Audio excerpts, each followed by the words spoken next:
Let's bring into the conversation Democratic Senator Chris Van Hollen of Maryland. He's a member of the Foreign Relations and Budget Committees.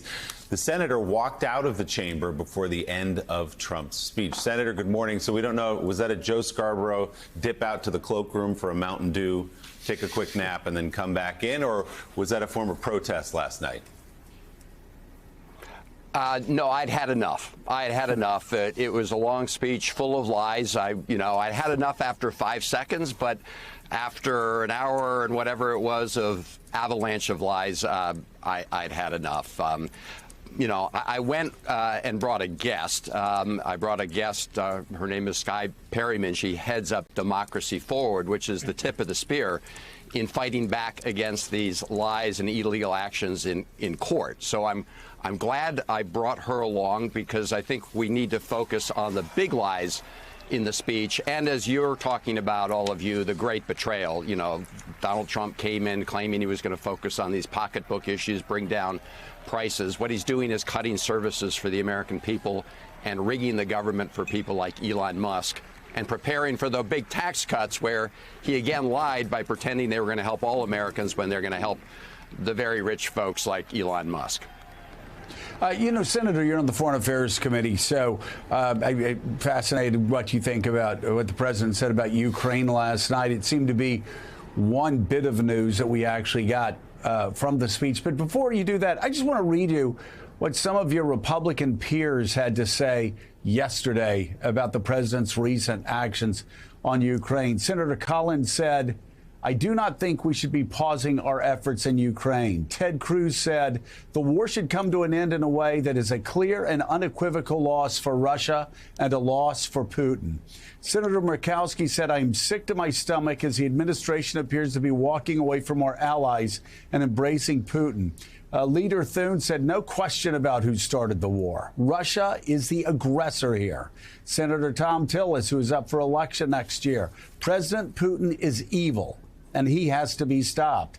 Louisiana Senator Kennedy, "To the extent that the White House has said Ukraine started the war, I disagree." Senator Kramer, "Trump is factually wrong to call Zelensky a dictator." Senator Rounds, "Clearly, Ukraine needs our support, and I think the vast majority of us are very supportive of Ukraine. They were the ones that were attacked." And then Bacon said, "Too bad Iran, North Korea, and China are not pausing their military aid and economic support." That is a long list of Republicans, Senator, that share your concern about Donald Trump cutting off aid to an ally who's been invaded by Russia. Well, you're right, Joe. I'm glad to hear those statements, but we need more action out of our Republican Senate colleagues. So, for example, they have an opportunity to actually push back through the nominations process, right? Don't just clear all these people automatically while the president is engaged in this disgraceful bow down to Vladimir Putin and bullying people like Zelensky and our other allies, because I'd like to see them take more action. So, for example, just yesterday in the Senate Foreign Relations Committee, we had the Trump ambassadorial nominee for NATO.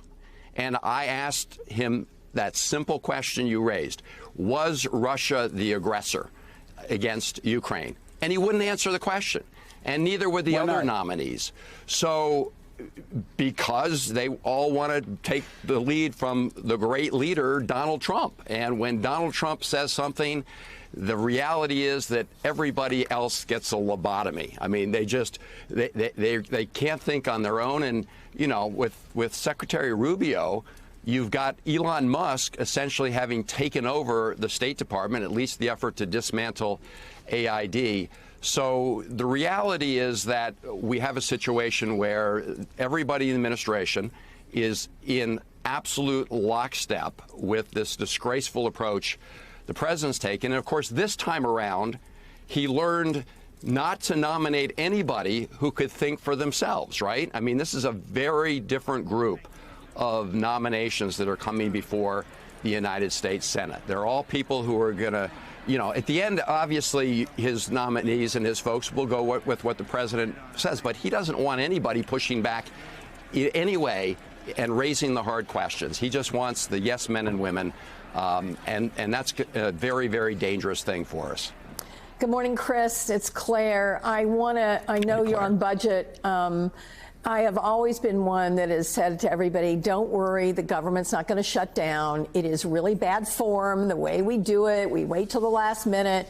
But this time, it feels like the government could shut down. I mean, we have 10 days. Republicans have the votes if they want to keep government open. How firm are the Democrats going to stand in not helping them in this crisis that they have brought upon America, both with their desire to make tax cuts for billionaires permanent and their failure to fund the government? So, Claire, it's good to be with you, and Joe have been through these joint sessions, and I think we would agree that none has been more awful than the one last night.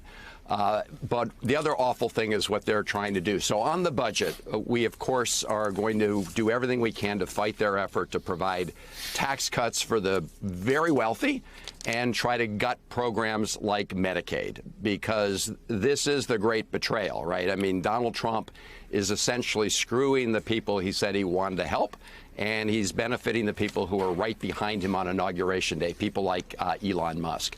In terms of the appropriations, we don't want a government shutdown, but as you said, Republicans are in control here.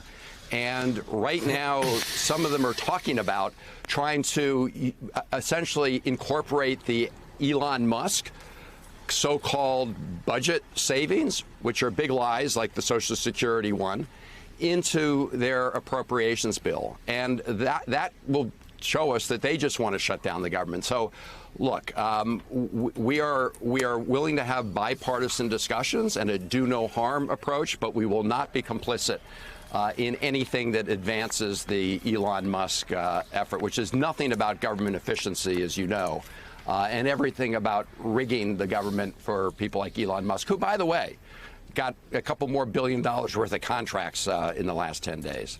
Yeah, there are the conflicts of interest, as we've been talking about. They're nibbling around the edges of trimming the budget when they're not going for the real sources of our debt and deficit. Democratic Senator Chris Van Hollen of Maryland. Senator, thanks so much for your time this morning. We appreciate it.